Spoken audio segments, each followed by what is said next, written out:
আজরাইলের চেহারা এত বিকট চেহারা, এত বিশাল চেহারা দেখার পরে ওই মুমূর্ষ ব্যক্তি আর ভালো থাকতে পারে না, চক্ষুগুলা উল্টায়া যায়।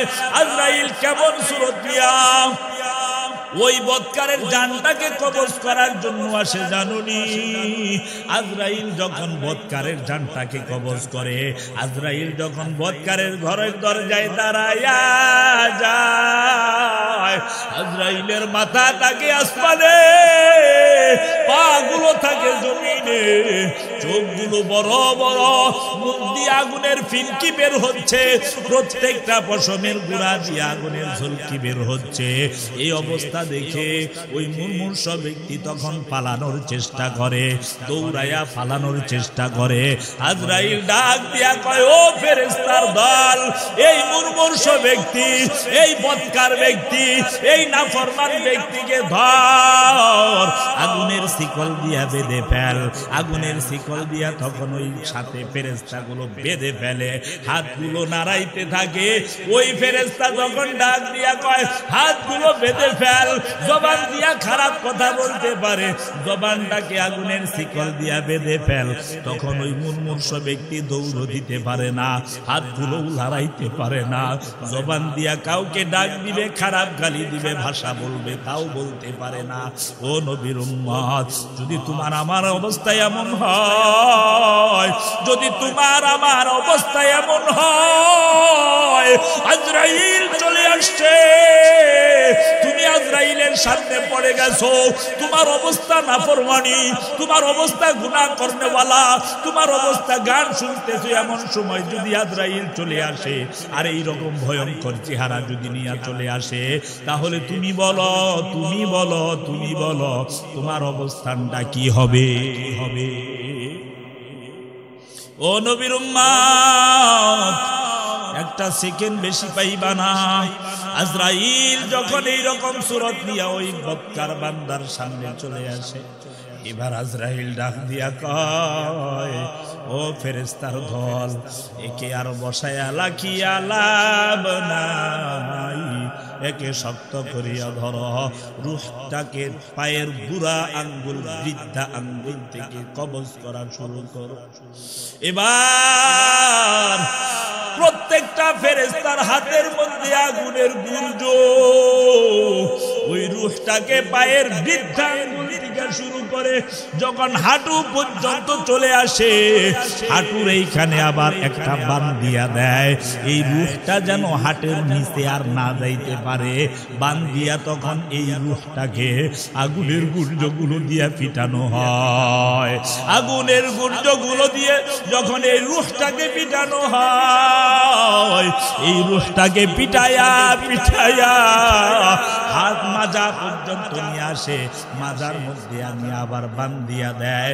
মাজার মধ্যে আনার পর এই মুমূর্ষ ব্যক্তিটা আর পাও লাড়তে পারে না, পায়ের নখগুলো লাড়তে পারে না, পা গুলো ঠান্ডা হয়ে যায়, সাদা হয়ে যাইতেছে। পাশে ছেলে বসা, মেয়ে বসা, স্ত্রী বসা, মা বাবা বসা, দেখতেছে পা গুলো ঠান্ডা হইয়া যাইতেছে। তারা এখন বলা কওয়া করে, মনে হয় আমার বাবা আর থাকবে না, আমার বাবা মনে হয় এখন চলে যাবে, আমার বাবার হায়াত শেষ হয়ে গেছে, এই তো দেখা যায় আমার বাবার পা গুলো ঠান্ডা হয়ে গেছে। ওরে নবীর উম্মত, পা গুলো ঠান্ডা হয়ে যায়। আজরাইল ডাক দিয়া বলে, ওই রূহু বের হয়ে আয়। আজরাইলের ডাকে বের হয় না, ফেরেশতাদের ডাকে, ফেরেশতাদেরকে ডাক দিয়া বলে, এই রূহটাকে আবার আগুনের গুর্জগুলো দিয়া পিটা। যখন এই রূহটা থুতনির নিচ পর্যন্ত চলে আসে, থুতনির নিচ পর্যন্ত আসার পর দেখবেন মুমূর্ষ ব্যক্তির চক্ষুগুলো বড় হইয়া যায়, মুখগুলো বেঁকা হইয়া যায়, ছুটাছুটি করার চেষ্টা করে, কিন্তু এই মুমূর্ষ ব্যক্তি আর ফিরতে পারে না। আজরাইল তখন হাতটা দিয়া থাবা দিয়া না, ওই রূহটাকে টান দিয়া বের করে নেয়। ওই রূহটা যখন টান দিয়া বের করে নেয় 360টা অঙ্গ থেকে এই রূহটার আলাদা করে ফেলে। পেটের ভিতরের নারী ভুঁড়িগুলো আলাদা আলাদা হয়ে যায়, রগগুলো আলাদা আলাদা হয়ে যায়। এমন তুলাস আছে মুমূর্ষ ব্যক্তি যখন জানটা কবজ হইয়া যায় তখন গলা দিয়া রক্ত আসা শুরু হয়ে যায়। এমন নাফরমান আছে জানটা কবজ করার সময় কষ্ট সহ্য না করতে পেরে প্রস্রাব করে দেয়, পায়খানা করে দেয়। এই অবস্থা যখন হয় ওই জানটাকে কবজ করার পর আজরাইল যখন আসমানের দিকে উঠায়, আসমানের ফেরেশতারা ডাক দিয়া কয় নাফরমানের জানটাকে আসমানের দিকে উঠানো যাবে না, এটা জমিনের দিকে নিয়ে যাও, এর দুর্গন্ধ শুরু হয়েছে, এইটাকে নিচের দিকে নিয়ে যাও, উপরের দিকে আনিও না। এইভাবে যখন নিচের দিকে নিয়ে যায়, ও নবীর উম্মত তোমার আমার জানটা যদি এমন হয়ে যায়, এমন গুনাহগারী একটা জান হয়ে যায়, মরার সময় কষ্ট, যখন কবরে রাখি আসবে তুমি মনে মনে ভাববা, ও আমার সন্তানেরা, আমার স্ত্রী, আমার কলিজার টুকরাগুলো, তোমরা আমাকে নিয়ে এত ব্যস্তপানা হয়ে গেছো কেন? আমাকে কেন এত তাড়াতাড়ি কবরের ব্যবস্থা করতেছো? আমাকে কোথায় রেখে আসবা? আমি তোমাদের জন্য এত করলাম, তোমরা কেন আমাকে এত তাড়াতাড়ি কবর দেওয়ার ব্যবস্থাপনা করো? ওই সন্তানগুলো দৌড়াইয়া কবর খনন করার জন্য জায়গা ঠিক করে দিয়ে আসে। ও নবীর উম্মত, এইভাবে যখন ওই লোকটাকে কবরের মধ্যে দিয়ে দেওয়া হয়, কবরের মধ্যে যখন রেখে আসা হয়, কবরের মধ্যে থাকার পর ডাক দিয়া কয়, ও সন্তান, আমি তোর জন্য কত কষ্ট করলাম, আমার কষ্টের কোনো শেষ নাই।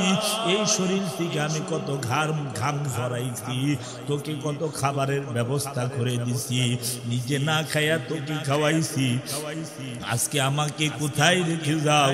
আমার তো এই জায়গায় বড় ভয় হয়, কই রেখে যাও? সন্তানের আওয়াজ শুনে না, কবরের মধ্যে রেখে যখন কাঁচা বাঁশের বাঁশিগুলো দিয়ে দিয়ে ঢেকে দেয়, আর মাটিগুলো দিয়ে যখন পাড়াইয়া কবরটাকে ছেড়ে দিয়া দুইজন ফেরেশতা খবরের মধ্যে গিয়া সওয়াল জবাব শুরু করে দেয়। আল্লাহ পাক রব্বুল আলামিন বলেন, প্রত্যেকটা প্রাণীকে মৃত্যুর স্বাদ গ্রহণ করতে হবে।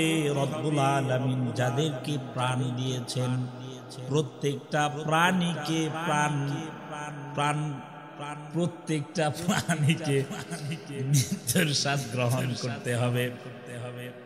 আল্লাহ পাক রব্বুল আলামিন বলেন, রব্বুল আলামিনের যত সৃষ্টি আছে, প্রত্যেকটা সৃষ্টি যাদের জীবন আছে, যাদের প্রাণ আছে, প্রত্যেকটা প্রাণীকে মৃত্যুর স্বাদ গ্রহণ করতে হবে, কোনো সন্দেহ নাই।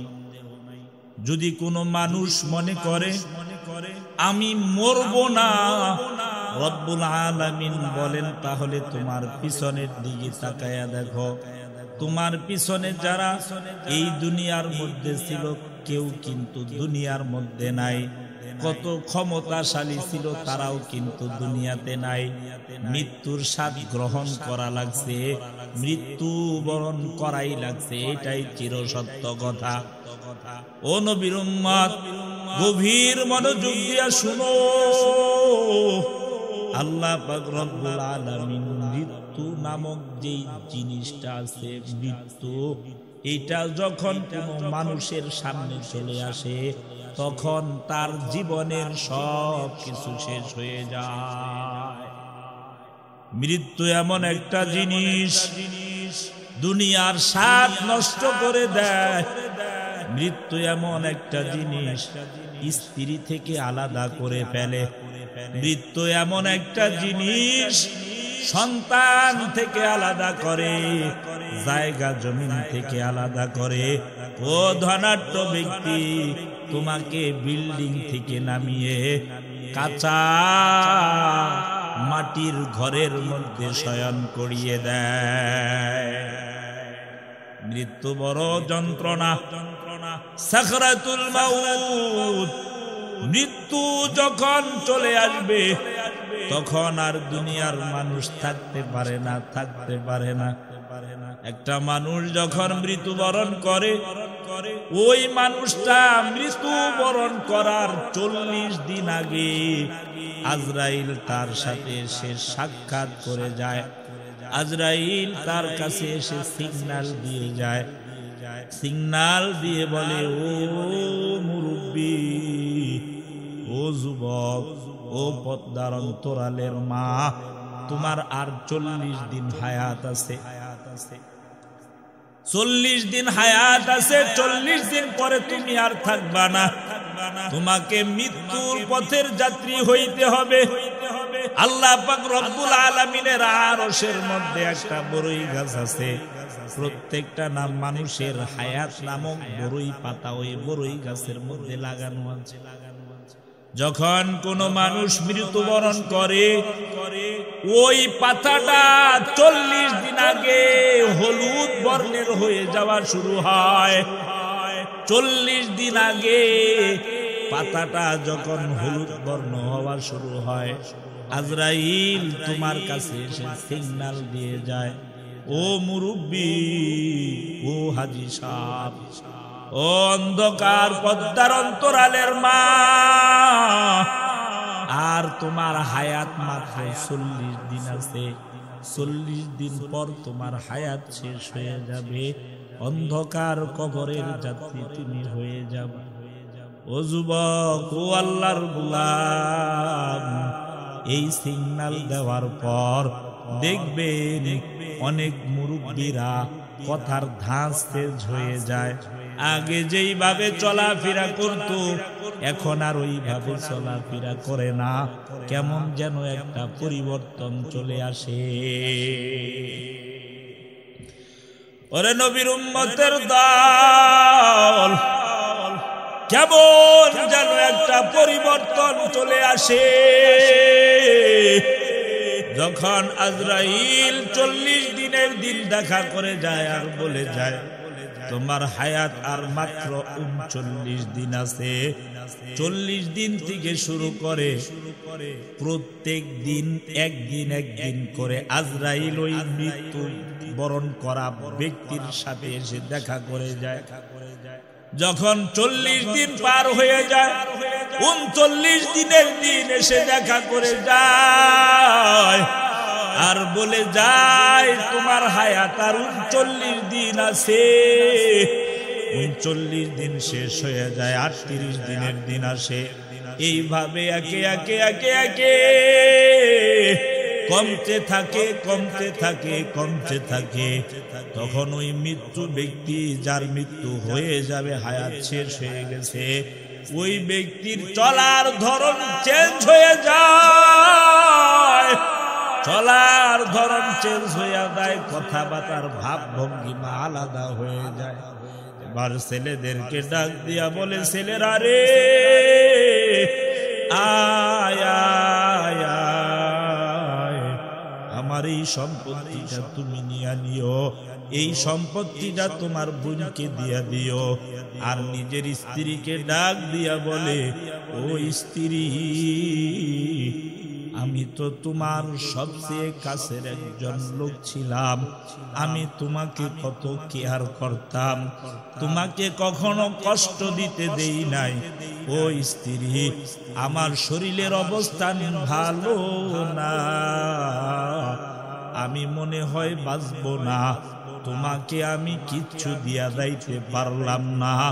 ও স্ত্রী, তুমি আমাকে মাফ করে দিও। এইভাবে আবেগময় কথা বলতে থাকে। ছেলেও বুঝে না, মেয়েও বুঝে না, স্ত্রীও বুঝে না যে হায়াত শেষ হয়ে যাইতেছে আর 3 দিন পরে মৃত্যুবরণ করবে। কেউ বুঝে না, কেউ বুঝে না। যখন 3 দিন হয়ে যায়, ওই আজরাইল ওই মুমূর্ষ ব্যক্তির কাছে দিনে 3 বার আসে, সকালে একবার আসে, দুপুরে একবার আসে, বিকালে একবার আসে। এইভাবে দিনে 3 বার করে আসা শুরু করে দেয়। ও নবীর উম্মত, দিনে 3 বার করে আসে আর বলে তোমার হায়াত আর মাত্র 2 দিন বাকি আছে, 2 দিন পরে তুমি শেষ হয়ে যাবা। ওই মুমূর্ষ ব্যক্তি, যেই ব্যক্তি মৃত্যুবরণ করবে, হায়াত শেষ হয়ে যায়, ওই ব্যক্তি তখন আর খাইতে পারে না, চলতে পারে না। আত্মীয় স্বজন দৌড়াইয়া অসুস্থ ব্যক্তিকে দেখতে আসে, অনেক ফল নিয়ে আসে, ফুল নিয়ে আসে, ফলগুলো চিপে চিপে চামচ দিয়ে দিয়া মুখে দেয়। মুমূর্ষ ব্যক্তি আর খাইতে পারে না। ও নবীর উম্মত, যেই ব্যক্তিটার সুস্থ সফল যখন ছিল, ওই ব্যক্তি সুস্থ সফল থাকার সময় ওই ব্যক্তিটা দিনে আধা কেজি চাউলের ভাত খায়া ফেলতো, 1 কেজি ফল খেয়ে ফেলতো, কোনো সমস্যা তার হয় নাই, পেটেও কোনো সমস্যা হয় নাই। যখন মৃত্যুবরণ চলে আসবে, মৃত্যুর দরজায় চলে গিয়েছে, তখন এত ফলগুলো চিপে চিপে চামচের মাথায় দিয়ে দিয়ে মুখের মধ্যে দিয়া দেয়। ওই মানুষটা আর খাইতে পারে না, গালচি দিয়া বের হয়ে যায়, গিলে আর ভিতরে নিতে পারে না। ও নবীর উম্মত, এইভাবে যখন 2য় দিন পার হয়ে যায়, 3য় দিনের দিন সাকরাতুল মাউত, মালাকুল মাউত যখন আসিয়া যায়, মালাকুল মাউতকে দেখিয়া ওই মুমূর্ষ ব্যক্তি পাগল পারা হয়ে যায়। ও নবীর উম্মত, নেককারের মৃত্যু আর বদকারের মৃত্যু আলাদা আলাদা হয়। রব্বুল আলামিন বলেন, আমার যারা বন্ধু, আমার যারা কলিজার টুকরা, দুনিয়ার মধ্যে থাকা অবস্থায় যারা আমাকে ভয় করেছে, 5 ওয়াক্ত নামাজ আদায় করেছে, সামনে রমজান মাস, রমজান মাসের মধ্যে রোজা রাখবে, রমজান মাসকে ভালো করে পালন করবে, রমজান মাসে কোরআন তেলাওয়াত করবে, রমজানে 30টা তারাবি করবে, মানুষের সাথে গীবত করবে না, মিথ্যা কথা বলবে না, ব্যবসার মধ্যে ভেজাল দিবে না, সঠিক হয়ে চলবে, রব্বুল আলামিনের ভয় অন্তরের মধ্যে রাখবে। ও যুবক, রমজান এটা রব্বুল আলামিন মুমিনের জন্য ইমানের একটা পরীক্ষা দিয়ে রেখেছে। রমজান মাস মুমিন ভোর রাতে খায়, সারাদিন খায় না, সন্ধ্যা ইফতারি করে। মুমিনের সুযোগ থাকে গোপনের মধ্যে গোপনে গোপনে গিয়ে যদি ওই রমজান মাসে ওই মুমিন যদি খায় পান করে, কেউ দেখবে না, কেউ দেখবে না, কিন্তু মুমিন বান্দা খায় না, ওই সকালবেলা খায়, সারাদিন আর কিচ্ছু খায় না, পিপাসায় বুকটা ফেটে যায়, তারপরেও কিচ্ছু খায় না। মুমিনের অন্তরের মধ্যে বলেন তো কার ভয়?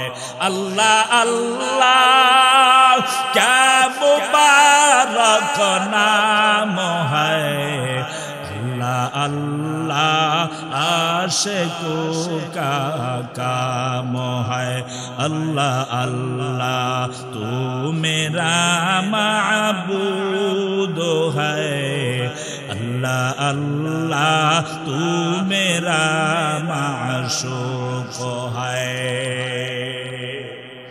ও নবীর উম্মত, আল্লাহর ভয় অন্তরের মধ্যে যারা ধারণ করবে, রব্বুল আলামিন বলেন, ও আজরাইল, আমার বন্ধুদেরকে যখন জানটাকে কবজ করবা, আমার বন্ধু যেন মৃত্যুর যে যন্ত্রণা এটা অনুভব করতে না পারে। আল্লাহু আকবার। ওরে নবীর উম্মত, একজন মুমিন বান্দা যখন মৃত্যুবরণ করে, ওই মুমিন বান্দার জানটাকে যখন কবজ করা হয়, আল্লাহ পাক রব্বুল আলামিন আজরাইলকে ডাক দিয়া বলে, রে আজরাইল, জান্নাত থেকে একটা সাদা রুমাল নিয়ে যা, ওই রুমালের মধ্যে তুই সুন্দর ঘ্রাণ লাগাইয়া নিয়ে যা, খুশবু লাগাইয়া নিয়ে যা। ও নবীর উম্মত, ওই বান্দার জানটাকে যখন কবজ করার জন্য আজরাইল আসে, রুমালের মধ্যে, সাদা রুমালের মধ্যে খুশবু লাগাইয়া নিয়ে আসে। দুনিয়ার মানুষ দেখবেন, যখন কোন আতর নাকের মধ্যে নিয়ে এইভাবে ঘ্রাণ নেয়, তখন দেখবেন এইভাবে টান দিয়া চক্ষুটা বন্ধ করিয়া পালায়, মনে হয় কেমন যেন অন্য জগতে চলে গেছে। আজরাইল যখন মুমিন বান্দার জানটাকে কবজ করার জন্য আতর লাগাইয়া নিয়ায়, আর মুমিন বান্দার নাকের কাছে ধরে, মুমিন বান্দা তখন ওই ঘ্রাণটা যখন এইভাবে উপরের দিকে টান দেয়, আল্লাহ পাকের পক্ষ থেকে মুমিন বান্দার চোখের মধ্যে একটা ঘুম চলে আসে, মুমিন বান্দা চক্ষু বন্ধ করিয়া পালায়। ও নবীর উম্মত, আল্লাহর গোলাম, ভালো করে শুনো, আল্লাহ পাক রব্বুল আলামিন যখন আজরাইলকে অবস্থায় পাঠায়, মুমিন বান্দা ঘ্রাণ শোঁঘার পর চক্ষু বন্ধ কইরা ফালায়, চক্ষু বন্ধ করে দেখে জান্নাতের নাজ নিয়ামত গুলো দেখা যায়। আল্লাহু আকবার। জান্নাতের নাজ নিয়ামত গুলো দেখা যায়। মুমিন বান্দা তখন ঘুমের ঘরে কখন পাগল পারা হয়ে যায়, জান্নাতে যাওয়ার জন্য পাগল পারা হয়ে যায়, ঠিক সেই সময়, সেই মুহূর্তে আজরাইল মুমিন বান্দার রূহটাকে কবজ করে নিয়ে যায়। মুমিন বান্দা বুঝতেও পারে না।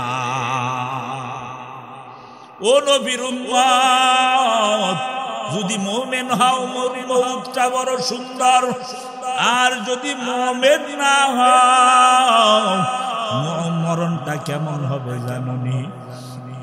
আজরাইল যখন কোন বদকারের জানটাকে কবজ করার জন্য আসে, তখন আজরাইল এত ভয়ঙ্কর স্রোত নিয়ে আসে, হাতের মধ্যে একটা সালান চটের মতো দুর্গন্ধযুক্ত একটা চট হাতের মধ্যে থাকে। আজরাইলের হাতের মধ্যে থাকে একটা লাঠি, কাঁটাযুক্ত একটা লাঠি থাকে।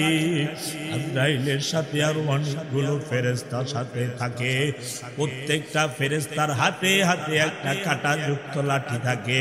সাকরাতুল মাউত যখন শুরু হয়, ওই মুমূর্ষ ব্যক্তি, যেই ব্যক্তির হায়াত শেষ হয়ে গেছে, আপনারা অনেকেই দেখছেন, ওই ব্যক্তি মৃত্যুবরণ করার সময় চক্ষুগুলা বড় বড় করিয়া ফেলায়, মুখগুলা বেঁকা করিয়া ফেলায়।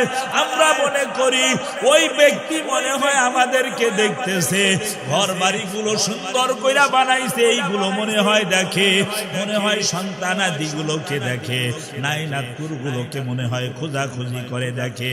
না না, এই ব্যক্তি যখন মৃত্যুবরণ করে, আজরাইলের এই ভয়ঙ্কর চেহারা দেখার পর ওর অন্তরটা শুকায়া যায়।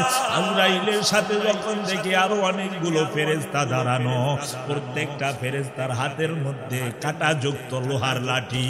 এই লোহার লাঠিগুলো দেখিয়া আজরাইলের চেহারা এত বিকট চেহারা, এত বিশাল চেহারা দেখার পরে ওই মুমূর্ষ ব্যক্তি আর ভালো থাকতে পারে না, চক্ষুগুলা উল্টায়া যায়।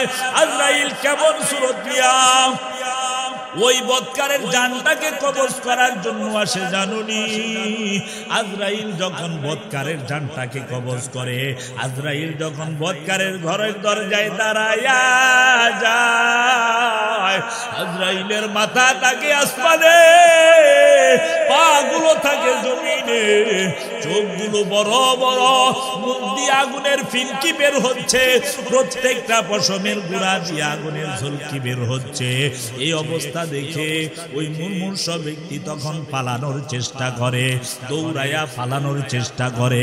আজরাইল ডাক দিয়া কয়, ও ফেরেশতার দল, এই মুমূর্ষ ব্যক্তি, এই বদকার ব্যক্তি, এই নাফরমান ব্যক্তিকে ধর, আগুনের শিকল দিয়া বেঁধে ফেল। আগুনের শিকল দিয়া তখন ওই সাথে ফেরেশতাগুলো বেঁধে ফেলে, হাতগুলো নাড়াইতে থাকে। ওই ফেরেশতা যখন ডাক দিয়া কয়, হাতগুলো বেঁধে ফেল, জবান দিয়া খারাপ কথা বলতে পারে, জবানটাকে আগুনের শিকল দিয়া বেঁধে ফেল, তখন ওই মুমূর্ষ ব্যক্তি দৌড় দিতে পারে না, হাতগুলো লড়াইতে পারে না, জবান দিয়া কাউকে ডাক দিবে, খারাপ গালি দিবে, ভাষা বলবে, তাও বলতে পারে না। ও নবীর উম্মত, যদি তোমার আমার অবস্থা এমন হয়, যদি তোমার আমার অবস্থা এমন হয়, আজরাইল চলে আসছে, তুমি আজরাইলের সামনে পড়ে গেছো, তোমার অবস্থা নাফরমানি, তোমার অবস্থা গুনাহ করনেওয়ালা, তোমার অবস্থা গান শুনতেছো, এমন সময় যদি আজরাইল চলে আসে আর এই রকম ভয়ঙ্কর চেহারা যদি নিয়ে চলে আসে, তাহলে তুমি বলো, তুমি বলো, তুমি বলো, তোমার অবস্থানটা কি হবে? হবে ও নবীর উম্মত, একটা সেকেন্ড বেশি পাইবা না। আজরাইল যখন এইরকম সুরত নিয়ে ওই বদকার বান্দার সামনে চলে আসে, এবার আজরাইল ডাক দিয়া কয়, ও ফেরেশতার দল, একে আর বসায়া লাখিয়া লাভ নাই, একে শক্ত করিয়া ধর, রূহটাকে পায়ের বুড়া আঙ্গুল, বৃদ্ধা আঙ্গুল থেকে কবজ করা শুরু করো। এবার প্রত্যেকটা ফেরেশতার হাতের মধ্যে আগুনের গুর্জ, ওই রূহটাকে পায়ের বৃদ্ধা আঙ্গুল থেকে শুরু করে যখন হাঁটু পর্যন্ত চলে আসে, হাঁটুর এইখানে আবার একটা বান দিয়া দেয়, এই রূহটা যেন হাটের নিচে আর না যাইতে পারে, বান দিয়া তখন এই রূহটাকে আগুনের গুর্জগুলো দিয়া পিটানো হয়। আগুনের গুর্জগুলো দিয়ে যখন এই রূহটাকে পিটানো হয়, এই রূহটাকে পিটায়া পিটায়া হাত মাজা পর্যন্ত নিয়ে আসে, মাজার মধ্যে আনি আবার বান্ধিয়া দেয়। মাজার মধ্যে আনার পর এই মুমূর্ষ ব্যক্তিটা আর পাও লাড়তে পারে না, পায়ের নখগুলো লাড়তে পারে না, পা গুলো ঠান্ডা হয়ে যায়, সাদা হয়ে যাইতেছে। পাশে ছেলে বসা, মেয়ে বসা, স্ত্রী বসা, মা বাবা বসা, দেখতেছে পা গুলো ঠান্ডা হইয়া যাইতেছে। তারা এখন বলা কওয়া করে, মনে হয় আমার বাবা আর থাকবে না, আমার বাবা মনে হয় এখন চলে যাবে, আমার বাবার হায়াত শেষ হয়ে গেছে। এই তো দেখা যায় আমার বাবার পা গুলো ঠান্ডা হয়ে গেছে।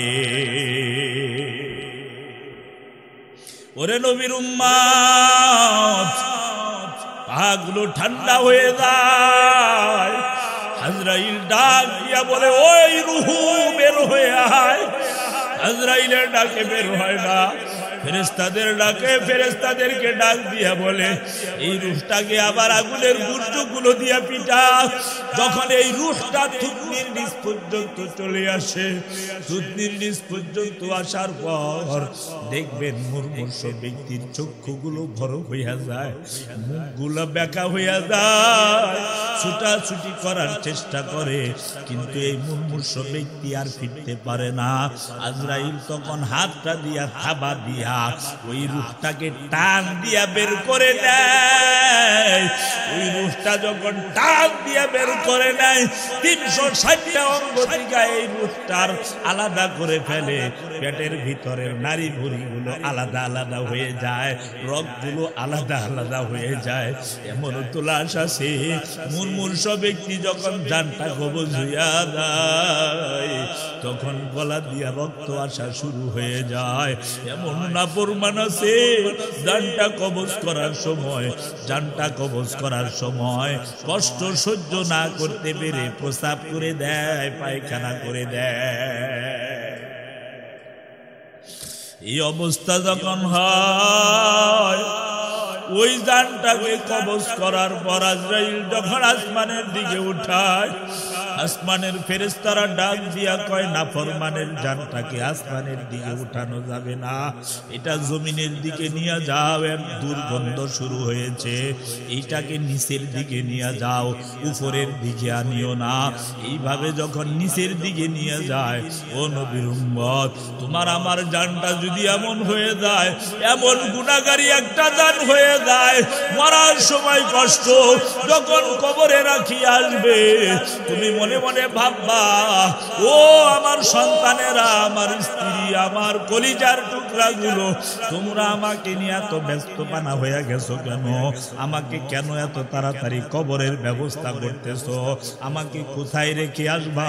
আমি তোমাদের জন্য এত করলাম, এত করলাম, তোমরা কেন আমাকে এত তাড়াতাড়ি কবর দেওয়ার ব্যবস্থাপনা করো? ওই সন্তানগুলো দৌড়াইয়া কবর খনন করার জন্য জায়গা ঠিক করে দিয়ে আসে। ও নবীর উম্মত, এইভাবে যখন ওই লোকটাকে কবরের মধ্যে দিয়ে দেওয়া হয়, কবরের মধ্যে যখন রেখে আসা হয়, কবরের মধ্যে থাকার পর ডাক দিয়া কয়, ও সন্তান, আমি তোর জন্য কত কষ্ট করলাম, আমার কষ্টের কোনো শেষ নাই। এই শরীর থেকে আমি কত ঘাম ঝরাইছি, তোকে কত খাবারের ব্যবস্থা করে দিছি, নিজে না খাইয়া তোকে খাওয়াইছি, আজকে আমাকে কোথায় রেখে যাও? আমার তো এই জায়গায় বড় ভয় হয়, কই রেখে যাও? সন্তানের আওয়াজ শুনে না, কবরের মধ্যে রেখে যখন কাঁচা বাঁশের বাঁশিগুলো দিয়ে দিয়ে ঢেকে দেয়, আর মাটিগুলো দিয়ে যখন পাড়াইয়া পাড়াইয়া কবরটাকে ছেড়ে দিয়া, দুইজন ফেরেশতা খবরের মধ্যে গিয়া সওয়াল জবাব শুরু করে দেয়।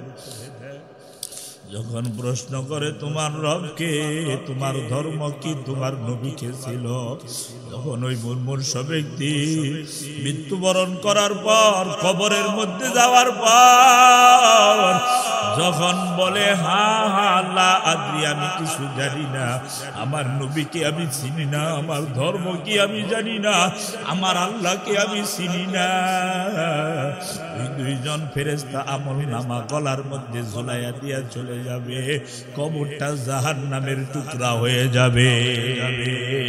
ও নবীর উম্মত, ও আল্লাহর গোলাম, এখনো সময় আছে, তওবা করো। যদি তওবার মতো তওবা করতে পারো, আমার আল্লাহ তোকে মাফ করে দিবে। আর যদি তওবা না করিয়া জীবনটাকে কাটাও, ও নবীর উম্মত, ও আল্লাহর গোলাম, তোমার মতো কপাল পুরা দুনিয়ার মধ্যে আর কেউ নাই, তুমি বড় কপাল পুরা। এই জন্য আমি তোমাদেরকে পায়ে হাত দিয়া বলি, যতদিন জীবন আছে, যতদিন হায়াত আছে, ততদিন রব্বুল আলামিনের কাছে তওবা করো। তওবা করে করে করে করে আল্লাহ রব্বুল আলামিনকে বলো, ও মালিক, আমার মতো গুনাহগার কেউ নাই, আমার মতো নাফরমান কেউ নাই। আমি বড় নাফরমান, আমি বড় গুনাহগার, আমি কত গুনাহ করেছি ও আল্লাহ। আমি রাত্রের অন্ধকারে গুনাহ করেছি ও আল্লাহ, আমি মানুষের সাথে নাফরমানি করেছি ও আল্লাহ, আমি মিথ্যা কথা বলেছি। আমার মতো গুনাহগার এই মজমার মধ্যে আর কেউ নাই। আল্লাহ তুমি আমাকে মাফ করে দাও। এই রকম যদি খাঁটি দিলের খাঁটি তওবা অন্তরের মধ্যে থাকে, রব্বুল আলামিনকে দুইটা হাত উঠায়া দেখায়া দাও। ও আল্লাহ আমাদের সবাইকে মাফ করে দেন। আল্লাহ তাকায়া দেখেন কত মানুষ আপনার কাছে হাত উঠাইছে। আল্লাহ আপনার কাছে ক্ষমা চায়, আপনি তাদেরকে ক্ষমা করে দেন।